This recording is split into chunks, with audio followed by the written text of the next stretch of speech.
Hello and welcome to the R.A. Kalfas Construction Buckeyes post-game show following today's dominating win over Michigan State. The final score, the Buckeyes 56, Sparty 7.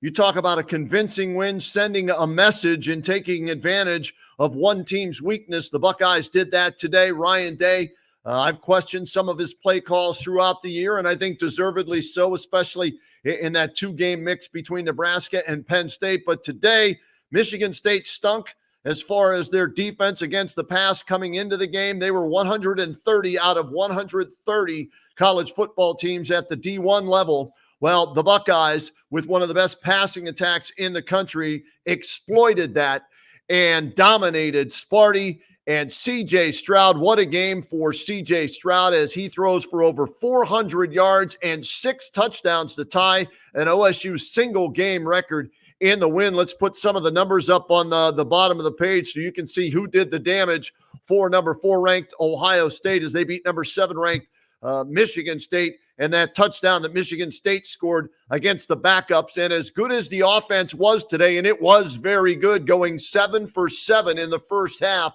leading 49-0, the defense played just as well as they batted balls down. They got quarterback sacks. They created a turnover. Some hard hits. They were very aggressive.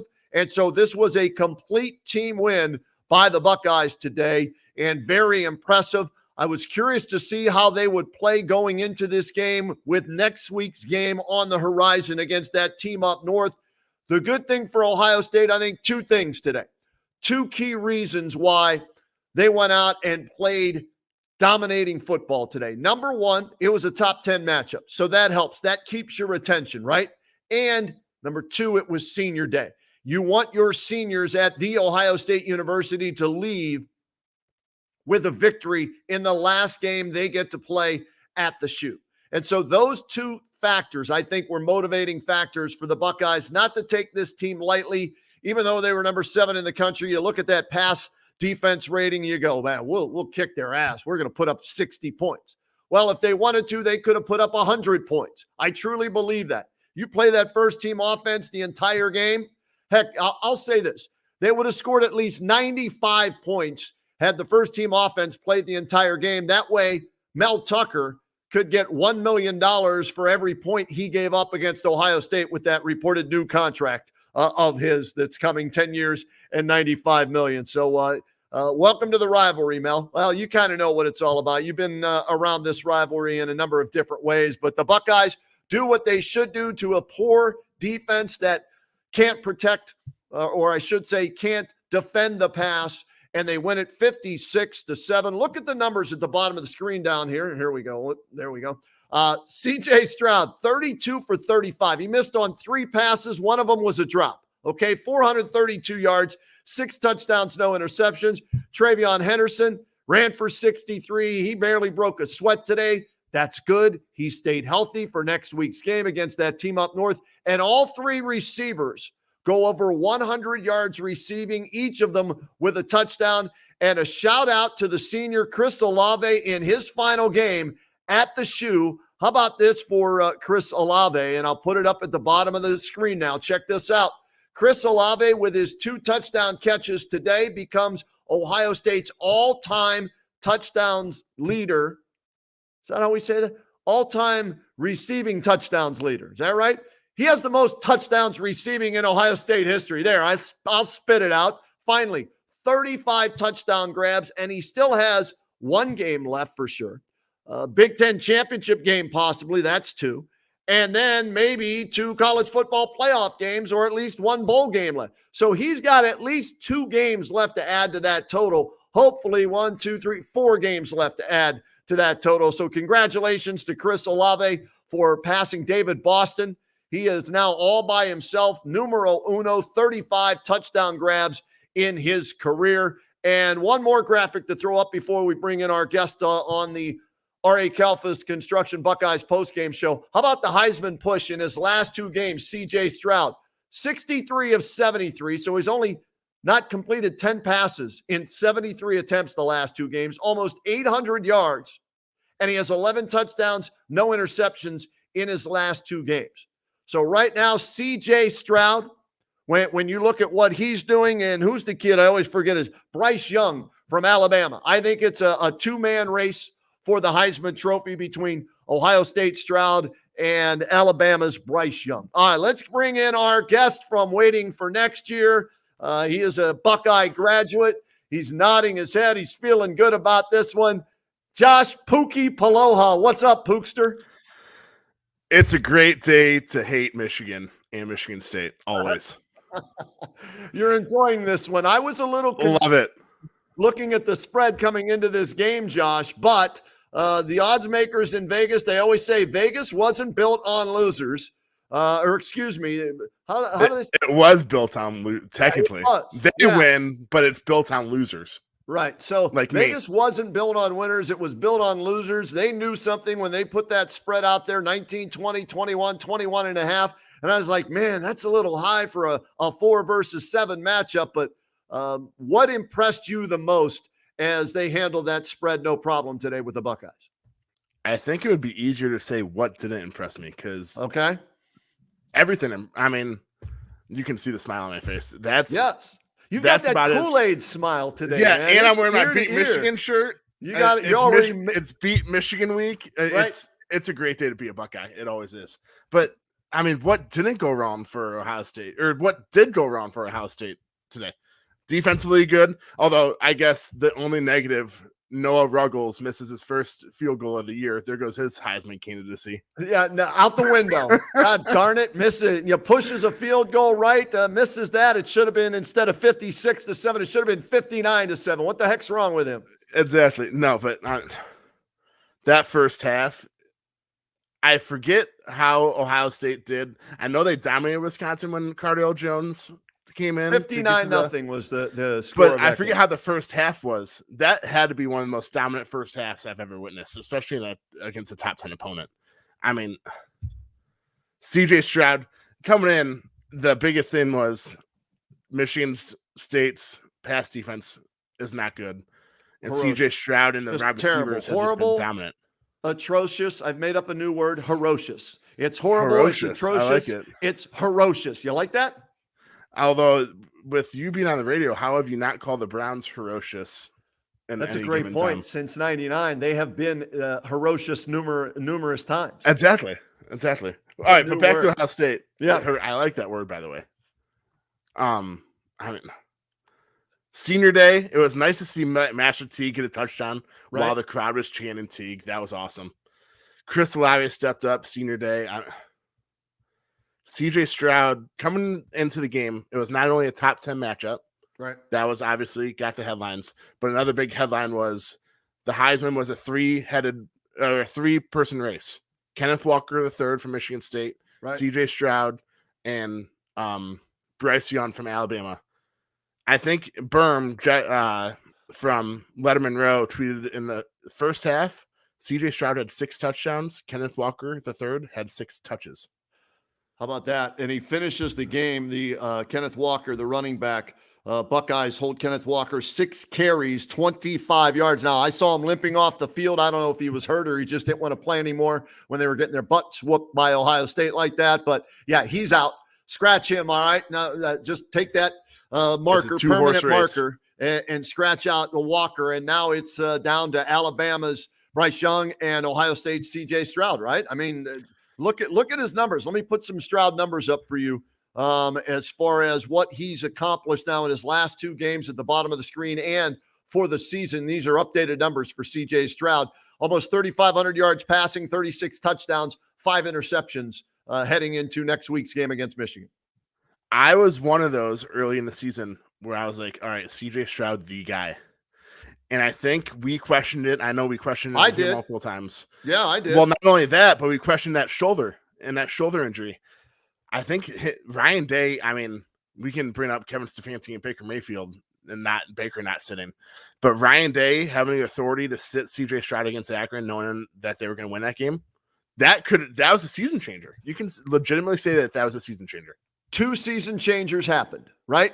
Number 1, Kerry Combs fired him as defensive coordinator, play caller, moved him up to the booth, and making the decision to sit C.J. Stroud to give him a week to rest that shoulder against Akron, kind of like playing the Detroit Lions, and Kevin Stefanski should do the same with Baker Mayfield, but he's not going to do it. Don't jinx that yet. Yeah, don't well, jinx it yet. I'm just Don't saying, right? So those two, because I said, Josh, on this very show, the Buckeyes have no chance. No, I think I said 99.9% no chance of winning the national championship or even getting there, and that they'll lose at least one more game this season.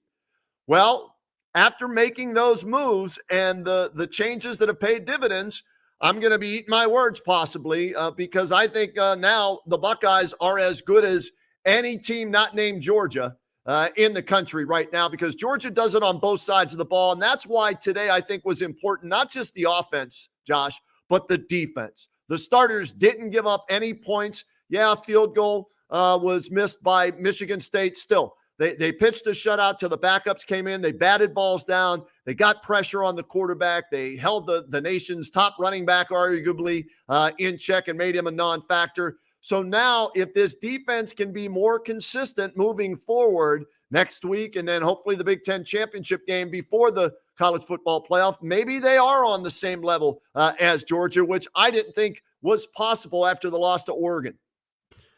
I mean, with this, a few things from what you just said. Yep. First, this defense doesn't have to be dominant like they were today.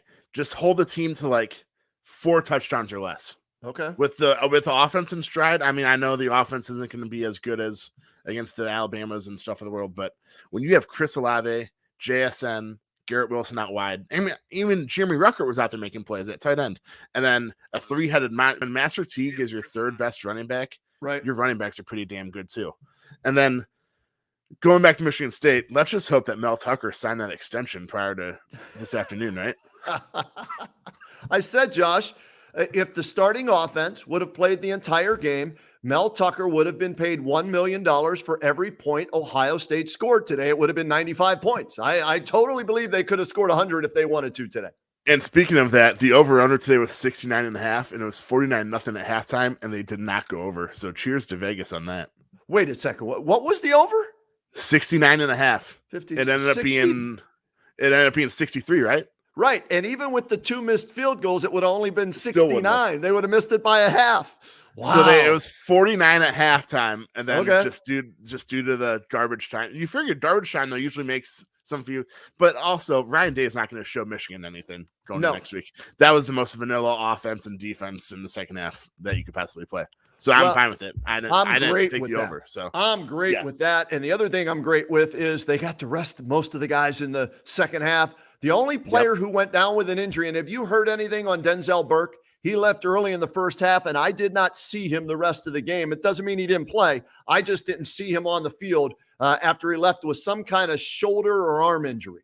Yeah, I don't think the problem, I get it, but the problem with that too is Ryan Day is not going to say anything, and you're not going to see anything until the availability report comes out 3 hours before the game next week too, probably.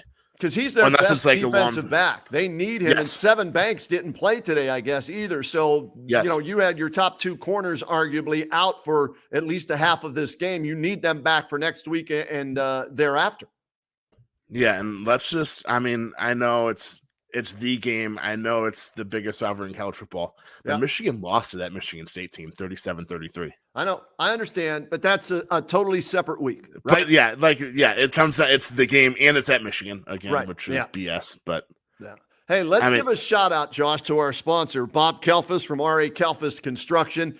And I want to let everybody know about R.A. Kelfus Construction. Bob has been the owner, and his family runs it. It's a family-owned and operated business in Strongsville for over 35 years. If you're planning on making any improvements to your home, you want to build a man cave, you want to build a patio, you need new steps, you want to build a house from scratch, whatever you're trying to do, bathroom, kitchen, whatever it is, R.A. Kelfus Construction can do it for you. All you need to do is call 440-238-5498. You can see it up in the corner. Where am I? Over there, up in the corner.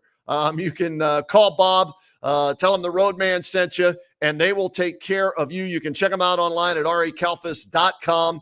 And Bob is a huge Buckeye fan. He also watches the show. And from Bob, comments coming in, besides the great offensive show, the defense has definitely come into their own. Bob, couldn't agree more. And I think that's more important, Bob, than what the offense did today. Worst pass defense, Michigan State, and the Buckeyes did to it what they should, 6 touchdown passes for C.J. Stroud. But the defense pitching a shutout basically with the starters, far more important, I think, than what the offense did. Mark Chalmers checking in with us. They completely shut down Walker. That was huge. That sends a message. The Heisman Trophy candidate was a non-factor. Brad Hajostik, Bob Kelfis, and others are watching us. John Parker is tuning in. Lisa Gumbert. Hi, Lisa. Buckeyes a big winner today. Paul Cray is watching us. Adam Cerny watching us today. So we've got a lot of people tuning in to the Buckeyes postgame show here, brought to you by R.A. Kelfis Construction. And Josh, when you look at this win today, they achieved a number of things. No letdown. They kept the offense moving in the right direction. The defense got better. And other than Denzel Burke, nobody got hurt going into that Team Up North game next week. And those are all major positives as you try and close the regular season strong and make it 9 in a row over, as my buddy Dwayne in Brunswick calls them, the urination-stained helmet. What he said. I like it. I like that. You know, he wanted me to pass that along to everybody out there. I like that. Week 2. First, Denzel Burke, I just searched his name on Twitter, and literally like the last 10 tweets are any update on Denzel Burke. So there hasn't been no update on Denzel Burke. All right. Second, I mean, that's another great example, though. Is he the true? True freshman. Against Oregon. That was the second college game ever. Now it's just, I don't know if it's, yes, it was probably Kerry Combs going up to the backs and Matt Barnes coming down in the field. But I think the experience and being able to gel together has helped this team tremendously defensively. You can say they've played bad opponents, but I mean, if you stop Michigan State, yes, it's only a Kenneth Walker show and they don't really have much passing game, but holding a Heisman candidate to 25 yards, I mean, I don't care if he has 1 rush or 6 or that says a lot. But what else was I gonna say?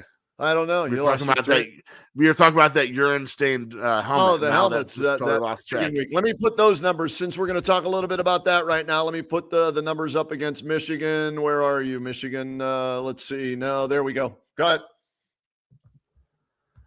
ahead. The only thing I want to say is beat Michigan. I love Michigan week. I really do.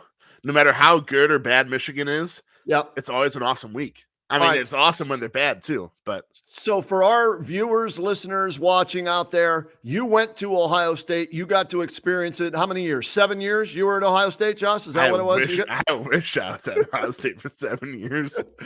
I only went to 4. I wasn't even smart enough to do a victory lap, damn it. I was going to say, dude, you got to go for at least 5. You know what I mean? You got to drag that extra semester out there somehow. I'm going to be in debt forever anyway, so you might as well just enjoy What's the 4.5 an extra 15 grand added on to what you already owe in student loans? So what is Michigan week like as a student there? It's different now because it's during Thanksgiving. It used to be Mirror Lake Jump would be, wait, I'm trying to think now.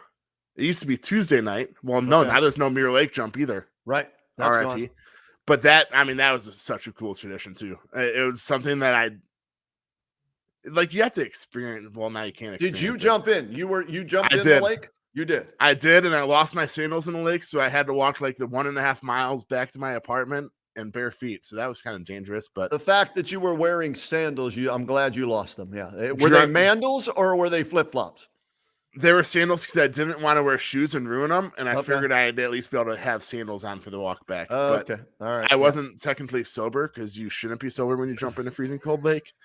So you didn't come down with any diseases from the various bacteria and everything in there. No, absolutely not. But just like that, just like the whole, people sometimes hate that the red X goes over all the M's. Right. It's such a little. I know Michigan people hate on it just because you can't even say the letter M, but it's just like every single M on campus is X'd out with tape. Like someone literally goes around and every single M on campus is red taped. It's just, we don't give a damn for the whole state of Michigan, and it's awesome. Yeah, it's going to be a fun week. We'll see if they can knock off Maryland today to keep them at number 6 in the rankings as they're kicking off. I hope they lose. No, they've kicked off since we started the postgame show. 3:30, I think, was kickoff for Maryland hosting Michigan today. Next week, of course, up in Ann Arbor. Hold on, I've got more numbers that I can put up here involving Ohio State and Michigan. Here are the numbers. They've won 8 straight, the Buckeyes have, and 17 of the last 19. The average score in the last 6 wins for Ohio State over that team up north, 51-31. And, of course, Michigan hasn't won under Harbaugh against Ohio State as the head coach. And last year's game was canceled because Michigan came down with a bunch of players with COVID, so the game was not played, which was supposed to be played at Columbus. But they don't use that as a reason to play this year's game in Columbus, so the Buckeyes got to travel to the outhouse in Ann Arbor next week to play that game. It really is an outhouse, by the way. I've never been, and I have no desire. Okay, what's it like? You've been there. What's it like? My freshman year, so they were bad, so we figured why not go? I mean, we can talk shit and not get much shit talked to us, so might as well go. They don't have bathrooms. They only have porta potties. Outhouse. Seriously? Yeah. At least on wherever I was, there were no bathrooms. Come on. And maybe that changed. They've got to have restrooms. That's against the laws. Even for Michigan, that's against the laws in the United States of America. On my side of the stadium is only porta potties. I mean, they got to have at least the troughs that you urinate in, right? All the guys pissing in the big trough and everything like that, standing next to each other, crossing streams and all that stuff. I mean, they got to have at least the troughs at the outhouse, don't they? I only went in a porta potty. How drunk were you, Josh, that you don't know if they had? I was sober. No, I was sober. You were sober that game? Yeah, okay. I was sober. All right. Because I didn't want to do anything stupid. I knew Michigan people would probably try to do something. You did learn something at the Ohio State. I did. Good for you, yeah. Yeah, those are, yeah. But, I mean, it's weird because, like, have you ever been to the university? Have you seen the stadium from outside? Michigan? Yeah. No, I've been nowhere. You would never guess that it's a football stadium. I've driven in Michigan and smelled the aroma from it, but I have never been anywhere near it. So yeah. Oh man, that probably smelled horrible too. Terrible. But you would never guess that it's a football stadium because it's like. I hear there's one road in and one road out or something like that too. There's only one way in and one way out. You don't even remember that. I don't remember that. Okay. I don't remember. All I remember is that like you have to park on a golf course, which is weird too. Why would you park on a golf course? But yeah, it's just the stadiums. It's built into the ground, so like only like 10 to 15 rows are actually above ground. So you would never guess that it's one of the biggest football stadiums in the country. But we basically haven't lost since then. I mean, I went there and it was my freshman year. No, I think it was my freshman year. So 2009 at Ohio State.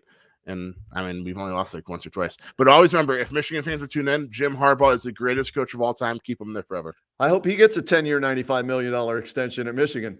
Sit up a little bit so we can read this question here from Adam Cerny. What a great game today for the Buckeyes, Kenny and Pookie. What a great game. Happy birthday. Oh, happy birthday, Adam. Buckeyes got you a win. Glad you enjoyed that. Another one here from Quentin Singleton. Buckeyes D will need to contain Michigan. Yeah, they've got a good running game. It's a better job.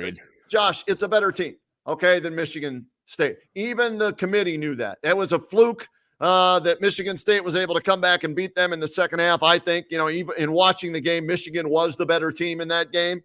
They just couldn't finish. And maybe that's a big advantage for the Buckeyes. But they're a better team. Their defense is better. They'll be able to put some pressure on C.J. Stroud. The running game next week will be far more important than it was today. Wasn't really needed because of 130 out of 130 passer defense. But next week will be a good game, and it'll be closer, I think, than most people think. But I don't care if they win by 1, 3, 5, 7, 30, 50. Just win, get to the Big Ten championship game, and I think they're going to end up playing Wisconsin. Whoever wins next week will play Wisconsin more than likely in the Big Ten championship game the following week at Lucas Oil Stadium. We all remember what happened last time Ohio State played Wisconsin in the Big Ten championship too. I think that was Cardale Jones. Was it? Or they played him after that, didn't they? One more time, I think. Didn't they play him another time? I thought they did with Paul Christ there. I thought yeah, you might be right. So go on. No, they didn't dominate him like they did when Cardale played, but they pulled out the victory and advanced on into the playoff. Yes, and also Michigan has one of the best defensive ends in the country, Aiden Hutchinson. That'll be a huge test for Ohio State's offensive line because they were supposed to have that test against Oregon, who has the number 1 defensive end in the country. But he didn't play. Yep. Yeah. So that'll be quite the test. But I mean, if Ohio State's offensive line lives up to their potential, which is one of the best offensive lines in the country, then it shouldn't. I mean, I'm not gonna say it should be a problem, but they should be able to handle Hutchinson. If they were smart, they'd move Hutchinson opposite DeJuan Jones, right? Move him away from him, because I'll pay to watch that matchup. That'll be a great matchup. That is a mammoth of a human being. Did you see the highlights from when he played hoops in high school? Yeah. 6'8", 360, and he's dunking. They're throwing alley-oops to him and everything. He makes you look small, Josh. And you're a big boy. I'm 6'6", and I'd be like, yes, sir. Whatever you say, sir. All right, we've got some more comments I got to get in. A lot of people are checking us out today here on the R.A. Kalfas Construction postgame show. Let's see here. Mark, I'll get to your high school comments here in a second, because I want to get Josh's comments. Yeah. Well, it's Maslin and it's Medina stuff. The M's weren't lucky this weekend in high school football. David Richardson, a great Buckeye win. The defense continues to come out and play more physical than their opponents. I agree with you, David. Aggressive today. They controlled from the get-go. Love that. Let's see here from Brad Hojostik. Let's see. Brad says, we have a great deal of momentum going up to the outhouse. Day did a masterful job keeping the Buckeye offense on hold, giving nothing away. Then the obvious was crucial going into that. And Brad says, I swam in Mirror Lake. All true fans do during Exogen week, as he put the X in, like you were talking about. David Richardson, with regards to that team up north, what's your opinion on the game plan for that team up north? I think they need to be more balanced next week against that team up north. And I think if they can do that, then they're the better team on paper. They're the better team talent-wise. They have the better coach. And the only way they lose that game is if they turn the ball over and beat themselves. I think that's the only way Michigan beats Ohio State for the first time in 9 tries, is if the Buckeyes fumble, throw interceptions, miss field goals, beat themselves, Josh. Yeah, self-inflicted wounds. I completely agree. And also, the balance then, Ohio State, obviously, like we know, they knew that Michigan State had a horrible pass defense, so they took advantage of it.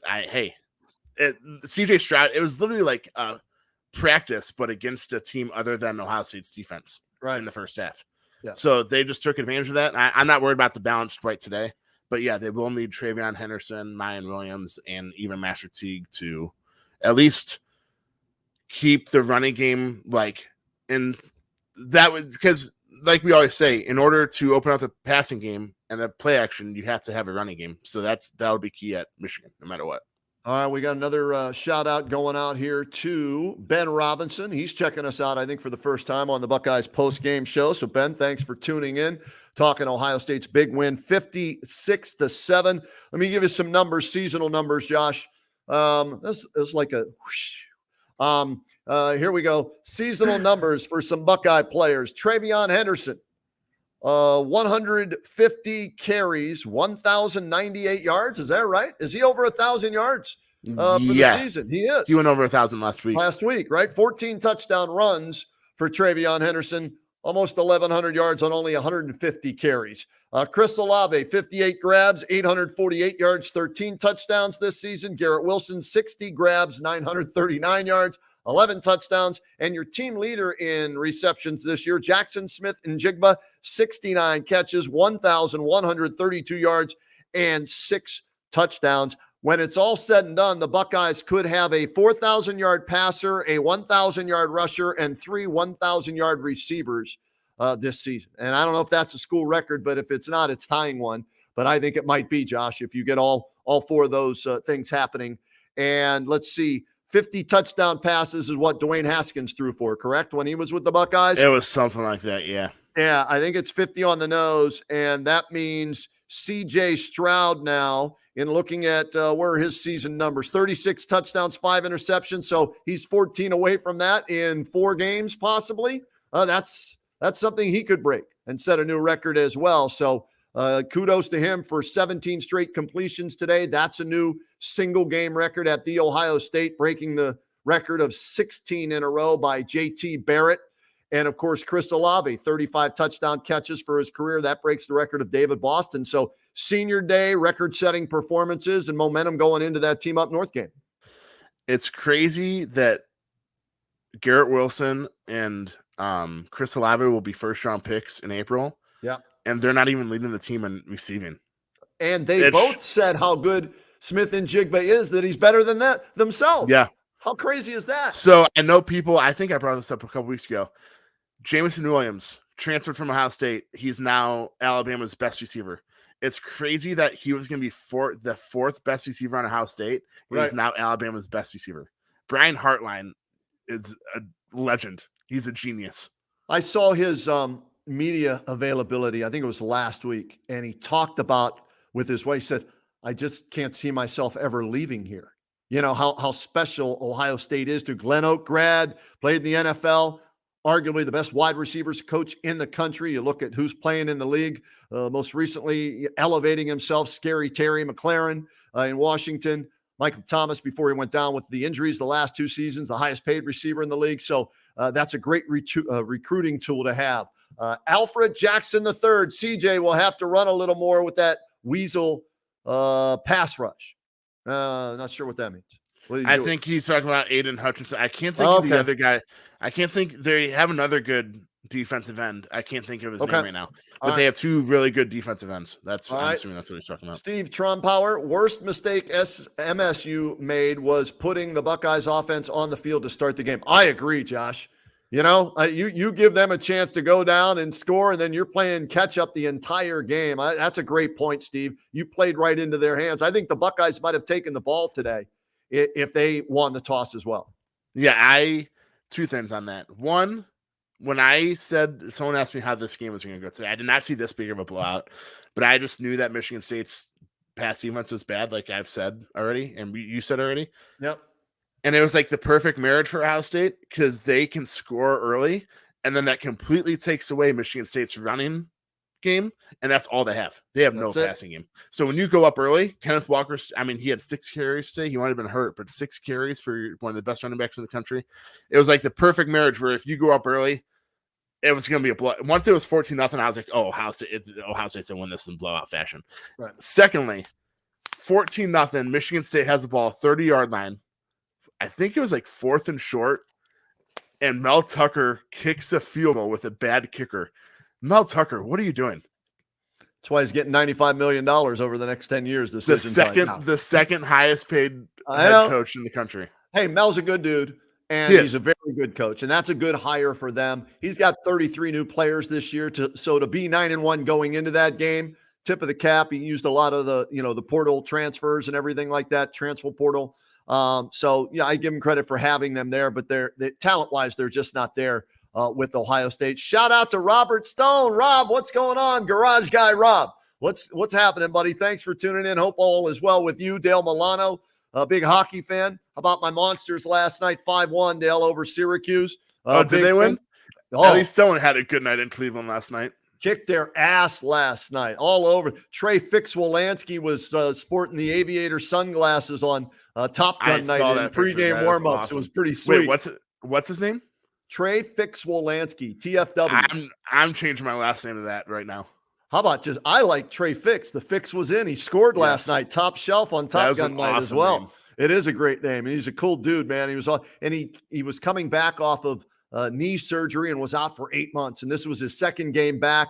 And he was all over the ice, up and down, and he went top shelf and scored. So good to see Trey back.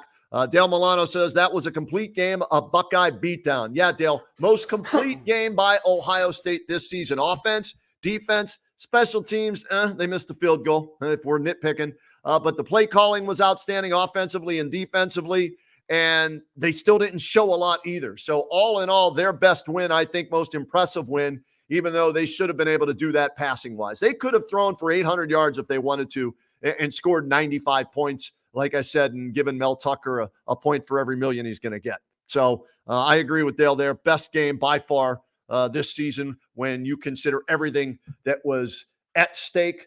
You had to win. It was a must-win to keep your playoff hopes alive, and they went out and proved to the rest of the country that they're a top 4 team without question. Yeah, I mean, we've been saying it all along. If Ohio State wins out, they're going to be in the playoff. Right. And, I mean, they proved it yet again today. I mean, we can talk about who else is going to be in the playoff, but it's clear if Ohio State fans, you have no reason to worry. If Ohio State beats Michigan, right? Always. Am I allowed to say Michigan or Ishigan or TUN. You can call them whatever you want. My buddy Dwayne, Mr. Pingaling, calls them the urination-stained helmets. That team up north, Exagon, Michigan, Wolverines. You can call them whatever you want. I'm not allowed to swear, but I just want to make Michigan our. No, be nice. Now this is a family show, sort of. Yeah, exactly. I'm not going to swear. Yeah. All right. But yeah, what now? Oh yeah, Ohio State has nothing. Just keep getting better, and I mean, seeing this complete. I know we've talked about it. Seeing this complete game today, both sides of the ball. I was super down on Ohio State. You were too. After that Oregon game. I'm going to have to eat my words. I had no chance they're going to win a national championship. Now they look like one of the best 4 teams in the country after realizing the mistakes they made early and the changes they made. They've moved towards being a legitimate playoff contending team now after making serious changes, and they needed to personnel-wise and coaching-wise. And that shows you how great of a coach Ryan Day is too. To do that in season.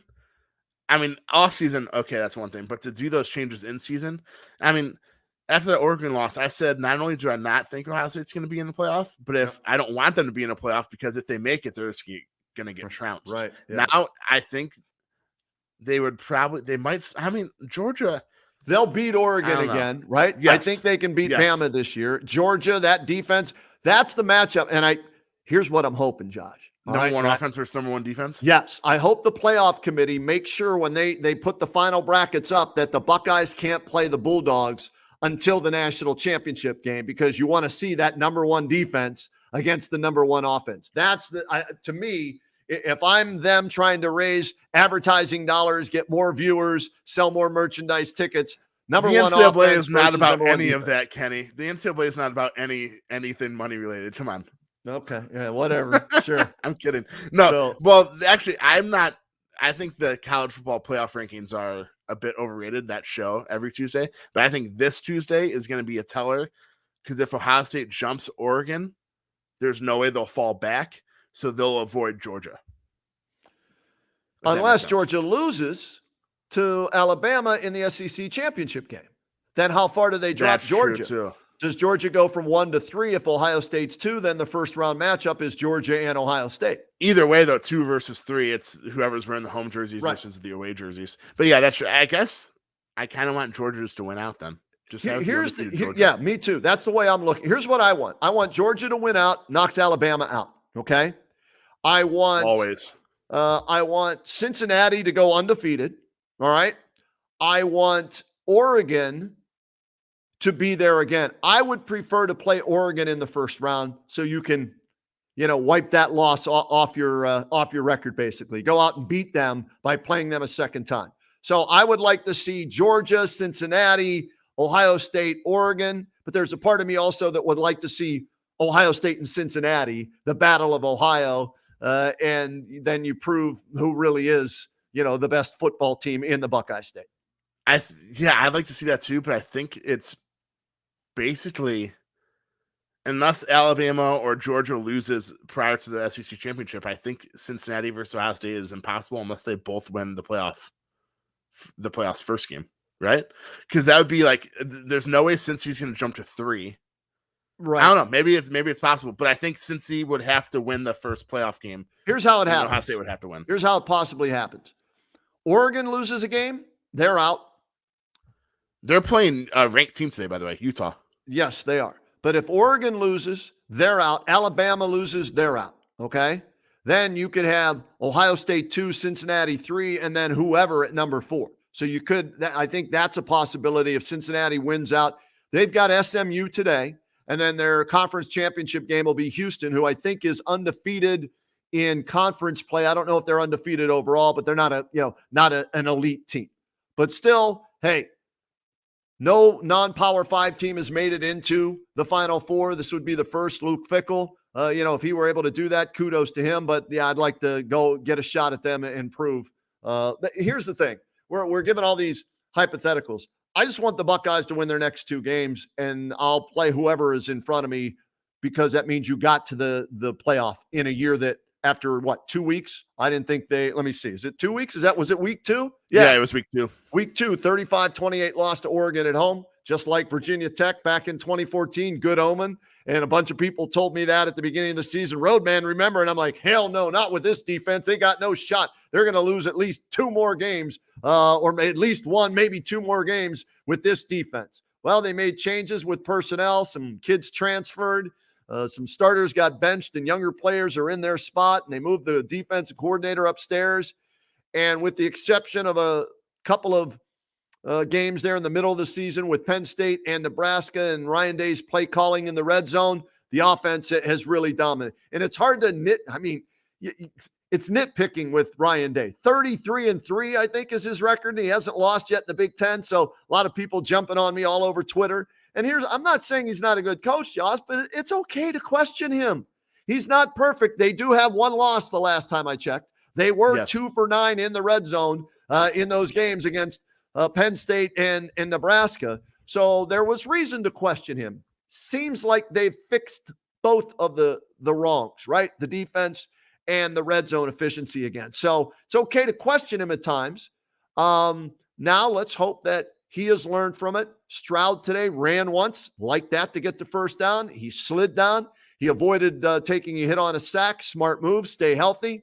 So everything is rolling in the right direction for Ohio State going into Michigan. Yeah, I mean, you summed it up perfectly.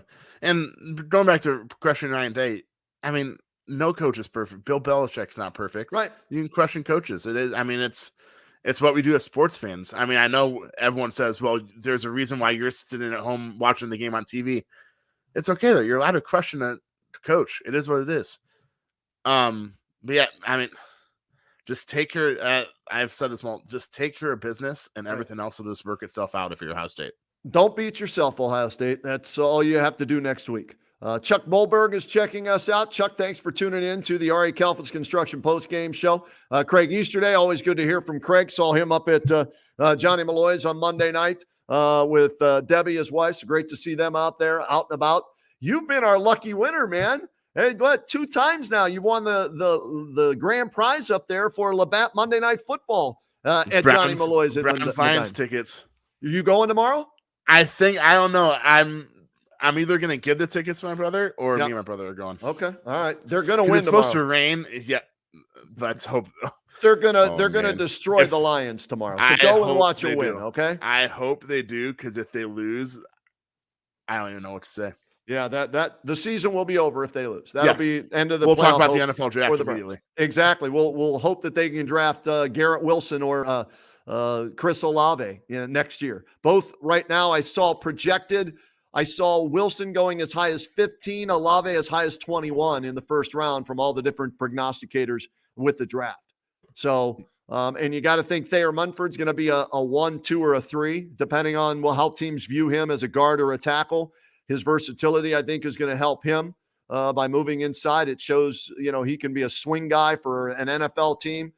So you're going to have at least 3 first-round picks, and Haskell Garrett's going to be a 1, 2, or a 3, depending on how teams grade him. So you're going to have 4 guys going in the top 3 rounds for sure for Ohio State next year in the draft. Yeah, I say in next year, because then we can talk about C.J. Stroud in 2 years and Trevion Henderson in 3 years. It's just like a factory. It's an NFL. Yep. It's literally the minor leagues of the NFL draft, or NFL. I mean, let's see here. What so else? Much talent. We want to throw up here before we get out. All right, let's give you the numbers one last time before we get out of here.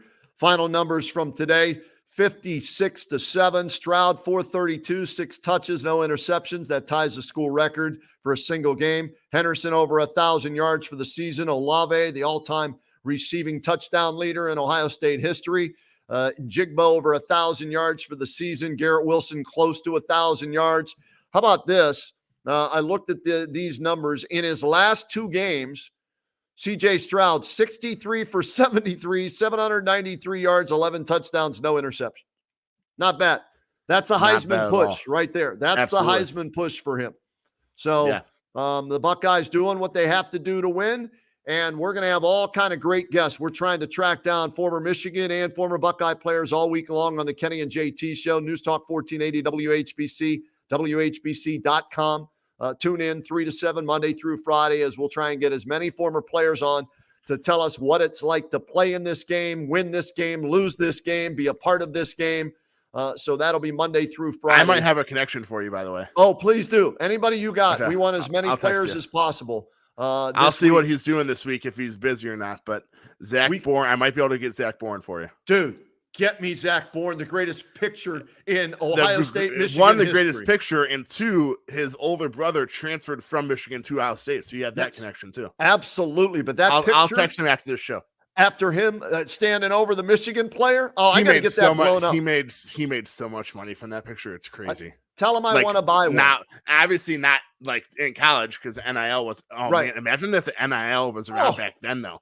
He'd have been a millionaire next week. That next week, he would have been a millionaire. Man, Zach. Yeah. Oh, that stinks. I need to get me one of those signed. I need him. Tell him I need to get one of those signed. Go Bucks. I'll get it for you. Michigan sucks. Zach Bourne, and that'll go up on the wall here, because that photo. Okay. And for people that don't know, just Google Zach Bourne versus Michigan. I bet you if you Google Zach Bourne, I'm going to do it right now. Google Zach Bourne. I bet you that's the first. Yeah, it's the first picture that pops up. Is it really? Yep.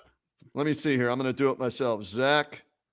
Is that CH or CK? ZCHBOREN. All right. Zach Bourne. Here we go. Fullback. Zach Bourne. And there it is. It's the greatest Ohio State Michigan picture of all time. All right. I'm going to hold it up to my camera so people can see what we're talking about. Move it a little. There you go. How awesome is that photo of Zach Bourne over Gardner? Shoestring. Isn't that shoestring? Gardner. No, that's Denard Robinson. That's my bad. Gardner, shoelaces. Yeah. But I mean, it looks like Gardner's like trying to hide too, even though it's literally whoever took that picture. I mean, that person probably made a crap ton of money from that. They did. They had to. That's unbelievable. That is literally, and like the angle, sometimes like the picture is all about the angle. That is all about the angle on that one. It's literally the perfect. It's almost like it was staged.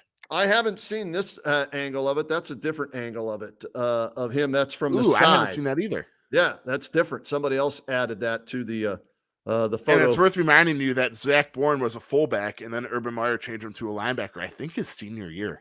I don't know why. How scary are the comparisons? 2014, lose to Virginia Tech, right? Early. Come back, win the championship. I know where you're going with this. Steel Chambers, former running back, now a linebacker for the Buckeyes. Zach Bourne, former fullback, now was a linebacker that season for Ohio State. Oh, here's another one of them flexing. Did you see the one of him flexing? There's another version. I did not. I actually never Googled this. Are these all on Google? Yeah. If you go there, those are the Google photos of Zach Bourne. Oh yeah, now I see him too. That is crazy. I mean, that picture. It's like that picture literally screams, "You're my little brother." There's one here. He signed for somebody. It says, "Hi, my name is Zach Bourne, and I play fullback at Ohio State." As he's introducing himself to Gardner. Great stuff. So should be a lot of fun this week with Michigan Week. Let me see if we got any more comments we want to get in before we get out of here, Joshy. I'll keep you updated with that one, by the way. Yeah, let me know. Let's see one more here from Adam. Okay, let's answer this. Well, who's Pookie? Yeah, he wants to know what the chances are now. You think he's the front runner? CJ Stroud. Has Alabama played today? They're playing right now. They're up 10-0 on Arkansas in the second quarter of their game. Oh, they're actually playing someone legitimate, because like half the SEC teams are playing like the Mount Union and Baldwin Wallace's of the world. Right. 9 for 12, 121 yards and a touchdown for Bryce Young throwing the football in that game so far. I think CJ Stroud is easily the front runner right now. I agree with you. Vegas, because at some sports books he was the front runner this week, and at others he was second. But if you go out and have literally, was it 6 touchdowns in the first half? Let's see. They were up 49-0. Yeah, and no, it was it was 6. Wasn't it? I think it was 6 touchdowns all in the first half. Yeah. I mean, and he literally could. I know you already said it. He could have thrown for freaking 10 or 12 touchdowns. He could have thrown 12 touchdown passes today if he wanted to. He could have thrown for 900 yards if he wanted to today. They could have scored 90 points if they wanted to today. Against the number 7 team in the country. I don't care if you think the worst Michigan State's defense, overrated. You know, in the country too against the pass. Yeah, I can't. And going back to the committee. Yeah. And that show, it is like they come out. They literally just get the rankings however they want them and then come up with excuses as to why the rankings are like that. It's crazy. Like they said, Michigan State, Michigan head-to-head doesn't matter. That's why Michigan's ahead. But then they come back with Ohio State, Oregon. Oregon's ahead of Ohio State because of head-to-head. Although I don't think that stays the same this week. I think Ohio State jumps Oregon this week. You think? Yeah. Let's see. Oregon lost to Stanford, who has 3 wins this season. I don't care head-to-head. I know that's a fair argument. It really is. I get that. It's a fair argument. Here's the schedule for tonight, or happening right now as we are taping this. Georgia was killing Charleston Southern. Okay, now it's their Akron game. That's fine. Arkansas and Alabama are playing right now, 10-0 Bama. Wisconsin is hosting Nebraska. That kicked off at 3:30. I don't have a score on that. Cincinnati hosting SMU. That was a 3:40 kickoff. And 7:30 tonight, number 3 Oregon at number 23 Utah. Utah is a legitimate team. That's going to be a close game, and it's a tough place to play for that kind of a game, if you will, in the Pac. What are they? Pac-12 now, whatever it is. So let's see if Oregon could lose that game tonight, and for sure, then the Buckeyes leapfrog them. If it's a close game, the Buckeyes could leapfrog them with their performance today over Michigan State. But again, here's the way I'm looking at it. If the Buckeyes, they won today, if they win next week on the road at number 6 Michigan, they win the following week at let's say by then, number 10 Wisconsin. Your last 3 weeks, you beat 7, 6, and 10. I think you'll move ahead of Oregon regardless of the head-to-head. Yes. That's just my thinking on it. All right. And going back to the scores, Michigan's up, I think you said Michigan, 14-0. Okay, Wisconsin's up 14-7, started the second quarter. All right. And what was the other one? What about Cincinnati? Cincinnati. Well, Iowa, Illinois, that game matters because if Wisconsin somehow loses, Iowa would jump. Okay. That's 20-13 Iowa. All right. Cincinnati, they're in the American, right? I believe that's the problem, and that's why they're not getting the respect. 14-0, end of the first. Cincinnati? Yeah. Okay. So, no, my bad. They literally just scored 21-0. 21-0. So they look like they're on their way to a convincing win today as well. So should set up for a great week this week against that team up north. And like I said, we'll do the post-game show next. How about this? I'm actually, Joshy, I'm going to be doing the post-game show next week from the Pro Football Hall of Fame because we're having a special event at the Pro Football Hall of Fame with former Ohio State and Michigan players. We're doing a chalk talk at halftime of that game at the Pro Football Hall of Fame, and I'm going to be moderating the chalk talk. And are you the moderator or the ref of the fight? I'm the arbitrator, moderator, host, traffic cop, whatever you want to call me, sitting between Ohio State and Michigan guys, and it's going to be a lot of fun. Tune into the Kenny and JT show this week. We're going to tell you all about it, how you can get tickets if you want to go, who's going to be there, which former Ohio State and Michigan players are going to be there, and then I will find somewhere at the hall next week to set up shop for our post-game show. So I expect you to join me next week, win or lose. I expect you to join me there. And we'll have fun breaking down the game. But it will only be fun if they win, for one. I know. Two, I'm after today. I know it's that's the attitude you cannot take. But I'm not a player, so it's okay. I don't want the players to be like that. But let's pretend you're back at school and you're hanging out with Ezekiel Elliott or you're hanging out with whoever and you're telling them how great they are, and it fills their head with all those press clippings and comments. Tell them that they stink. You guys haven't proven anything yet. That's exactly what you'd say. That's you guys the approach. You guys haven't proven anything yet. Go out and beat Michigan. You haven't proven anything yet. Absolutely. A 1-0 week is what they need. Again, it is literally a must-win for them. So we'll see how it plays out. All right, Josh, your final thoughts before we let you go. Before final thoughts, someone had that question about high school football that we were going to go back to. I'll gladly pass on that. No, but please we can go back. Enlighten me, because as I told you at Johnny Malloy's last week, the offensive line for St. Ed's is better than most college offensive lines. They have a senior quarterback who isn't Drew Aller, but is pretty good in Ramos. They have a defense that can apply pressure and cover man-to-man. And I told you, with the injuries that you told me about from Medina's defense, what I tell you, at least 2 touchdowns, Ed, would win that game by, because of the other major factor, revenge game. That's all they focused on, I think, the entire offseason was Medina and St. Ignatius, the Holy War and the team that beat them last year. So this game meant so much to them because Medina beat them last year in the playoffs. So that's why I wasn't surprised that Eds won. But what I saw, 34-6 is the last I saw at the end of three quarters. What was the final score, Josh? Oh, it was 41-6. 41-6. So running clock.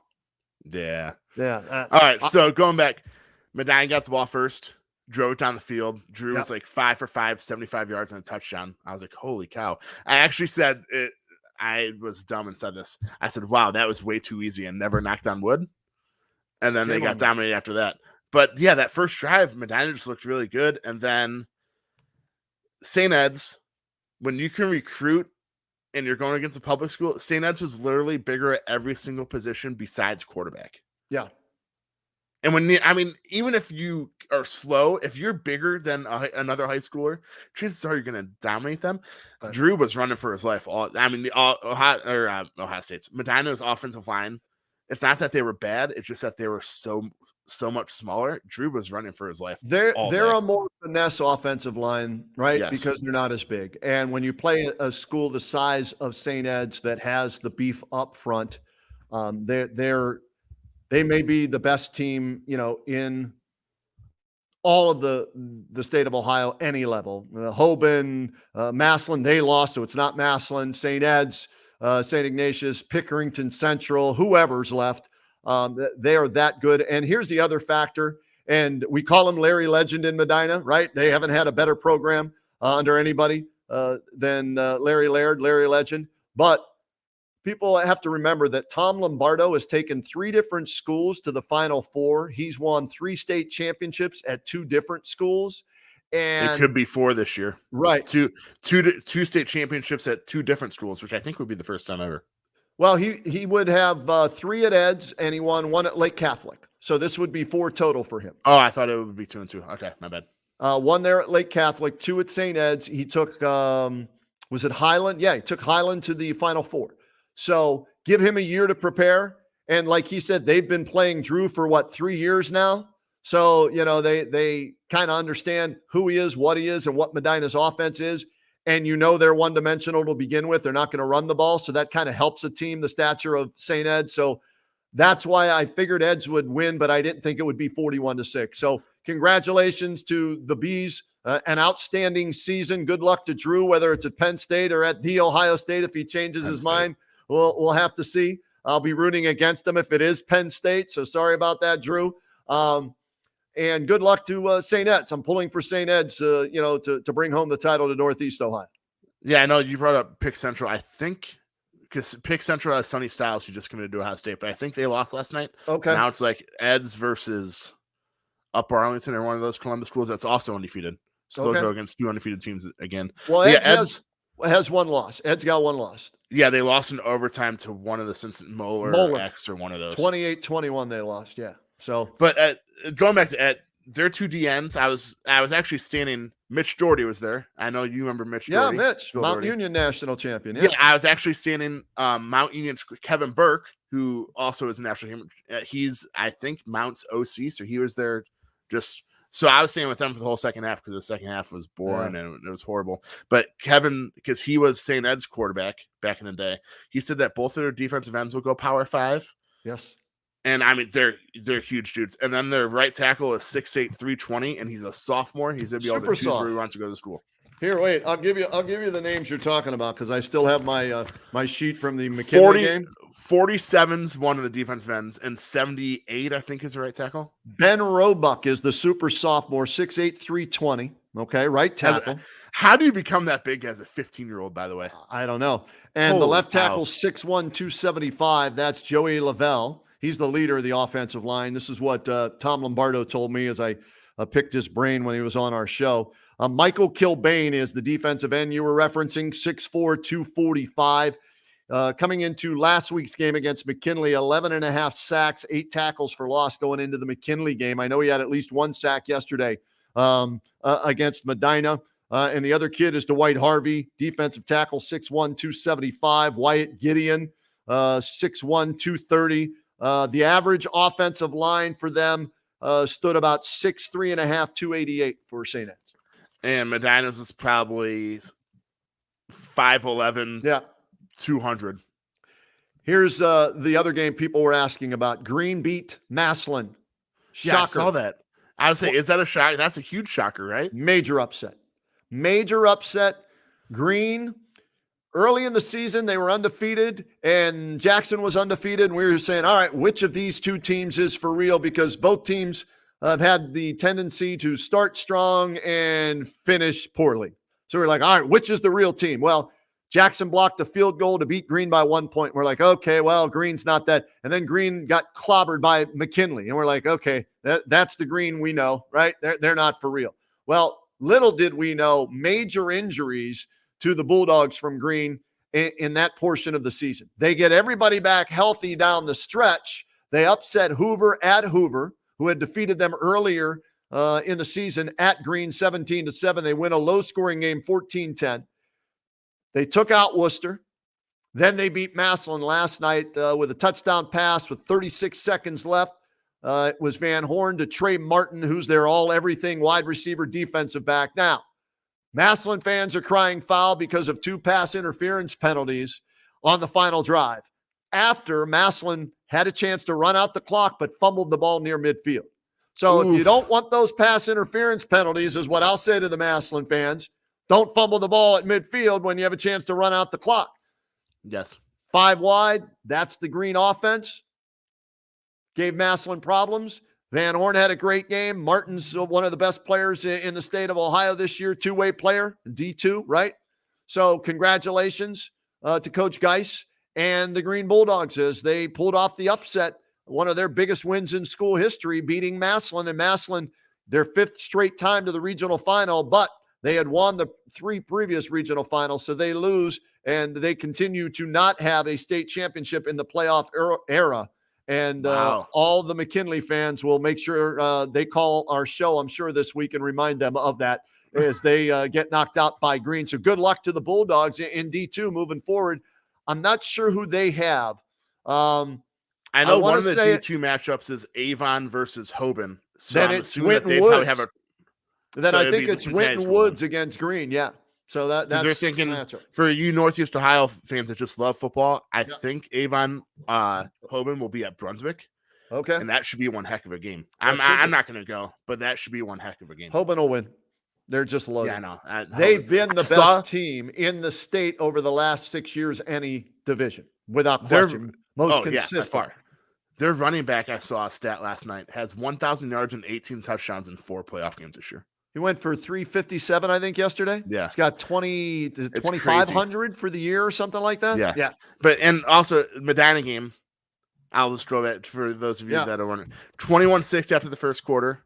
Yeah. 21-6 at halftime. Medina's still in the game. Eds gets the ball to start the second half, 3 and out. So Medina has all the momentum. Fake punt, first down. First play after the fake punt, double wide receiver, reverse pass, wide open touchdown. Tell our viewers, please tell our viewers what I told you last Monday night that Eds was going to do to Medina. Some sort of trick play. Halfback option. They pull it out, man. They lull you to sleep, go a little, and then boom, they hit you with the trickeration. Yeah, I think it was like, some sort of like double wide receiver, reverse pass. And I said Medina went down to score easily first drive. Kickoff.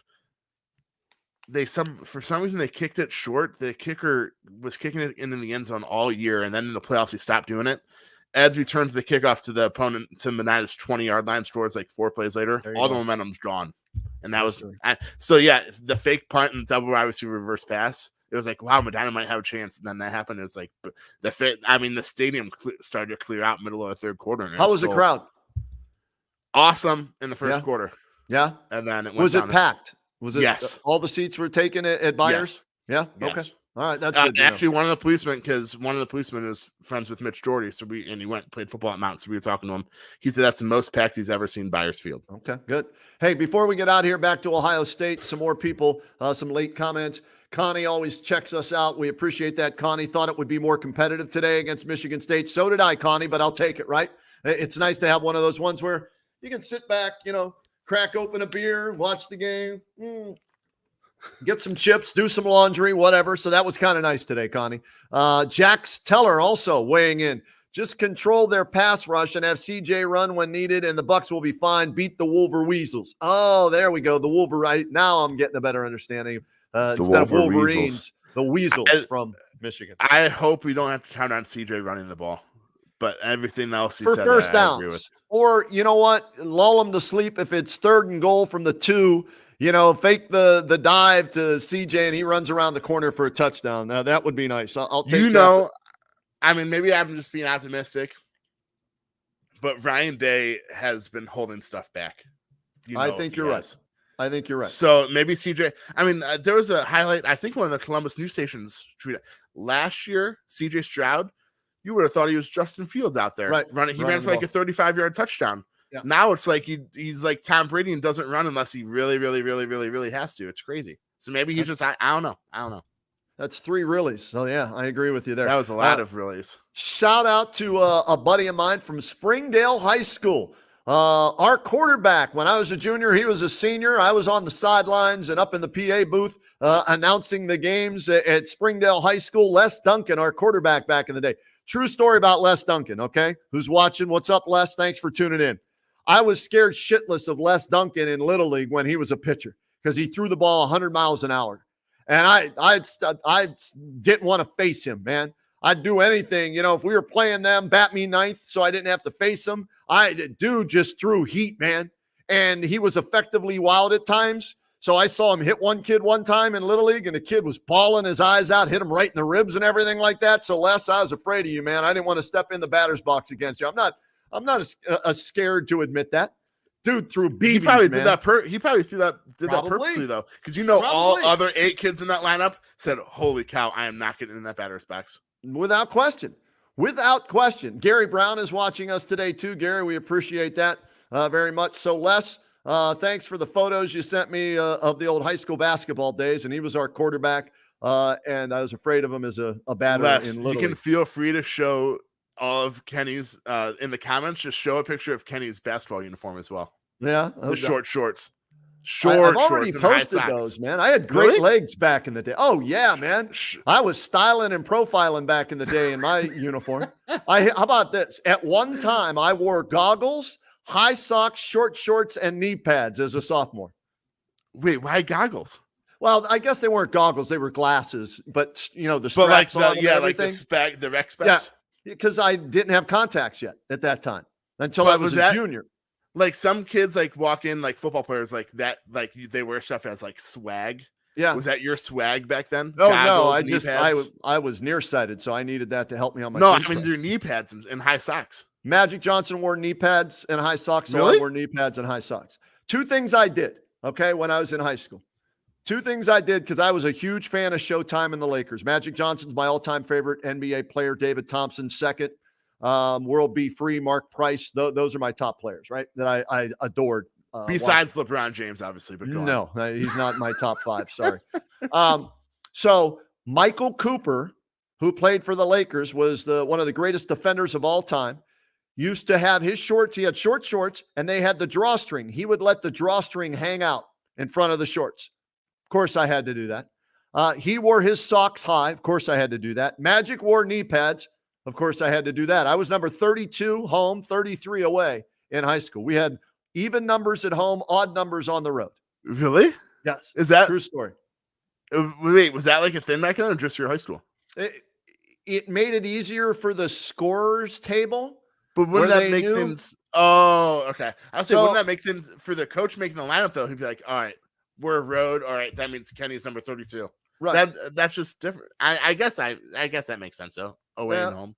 But that way, you knew what uniforms to wear. We were that stupid. Oh, we're home. We wear the even number uniforms. Oh, we're away. We wear the odd number uniforms. So, but yeah, so I had the knee pads because of Magic, the high socks, and the tie string hanging out of my shorts because of Michael Cooper. Whose shot did you have? Larry Bird? I didn't have Larry Bird shot. You know what? I'm going to give you a shot that a lot of people watching may not remember the player, but I incorporated it into my game back then. True story. Jack Sikma. Do you know who Jack Sikma is? I've heard of that name, but I couldn't tell you what. Former center for the Seattle Supersonics. And he and World Be Free, and this is with my jumper, I kicked my legs out trying to draw the foul and shot from over my head. You were the Draymond Green back in the day, kicking your legs out like that, trying to draw the foul? Draw the foul because World Be Free did it. Lloyd Free did it, man. If World did it, you had to do it, man. World was all World. That's why he changed his name he was Lloyd Free. He changed it to World Be Free. Yes. With the 76ers, he played with George McGinnis and Dr. J, Bobby Jones, and those guys. Kind of like Meta World Peace. There you go. Yeah. So World Be Free. My 3-point celebration was courtesy of your favorite Cavs player ever, Damon Jones.